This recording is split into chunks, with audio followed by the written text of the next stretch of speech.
Hi అండి. ఇది real story అండి.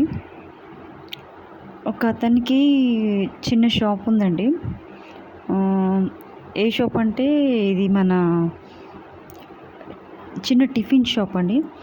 అందులో తను అంటే టిఫిన్స్ అంటే మార్నింగ్ టిఫిన్స్, ఈవినింగ్ స్నాక్స్ అలాంటివి పెట్టుకునేవాడండి. బిజినెస్ బాగా నడిచేది. అన్నీ బాగానే ఉన్నాయి. చిన్నగా స్టార్ట్ చేశాడు. ఆయనకి ఇద్దరు కూతుర్లు అయితే చాలా బాగా చదివారు. పిల్లలు మంచిగా చదువుకున్నారు. అయితే జాబ్స్ వచ్చాయి. మంచి దాంట్లోనే వచ్చాయి జాబ్స్.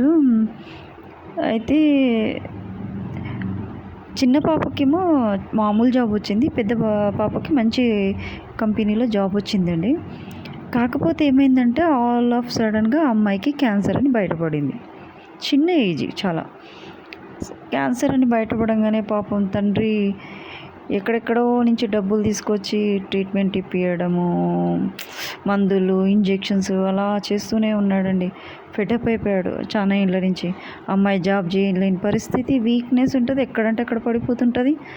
అయితే ఏం చేయాలో అర్థం కావట్లేదు తండ్రికి. పాపం చాలామందిని అడిగి చూశాడు. ఎవరు హెల్ప్ చేస్తారు? ఎవరిది వాళ్ళకి ఎకనామికల్గా ప్రాబ్లం ఉంటుంది, ఎవరు చేస్తారు?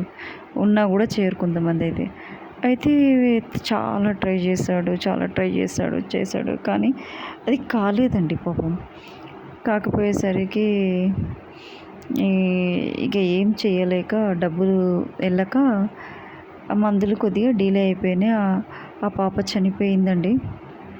ఇది రియల్ స్టోరీ అండి.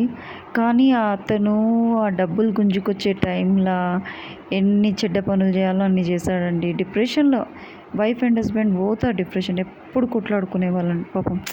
బాగా కొట్లాడుకునేవాళ్ళు. ఏం చేస్తారు?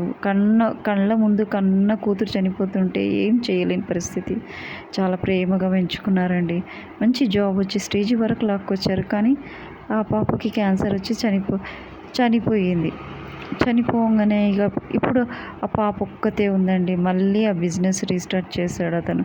ఆ టిఫిన్ సెంటర్ నడుస్తుంది. ఆ పాప జాబ్ చేస్తుంది. ఇప్పుడు ఆ పాప ఒక్కతే అయిపోయిందండి. These are the real stories. చూసారా? ఎంత ప్లాన్గా ఉన్నా కూడా దేవుడు భగవంతుడు తీసుకెళ్ళిపోయాడు ఒక పాపని. ఇప్పుడు ఒక్కతే అయిపోయింది.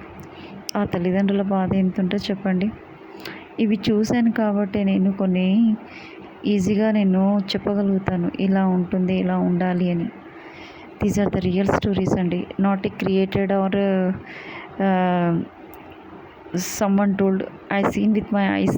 Whatever the stories I have told you in the blank videos, those are all real stories, not created or not said someone.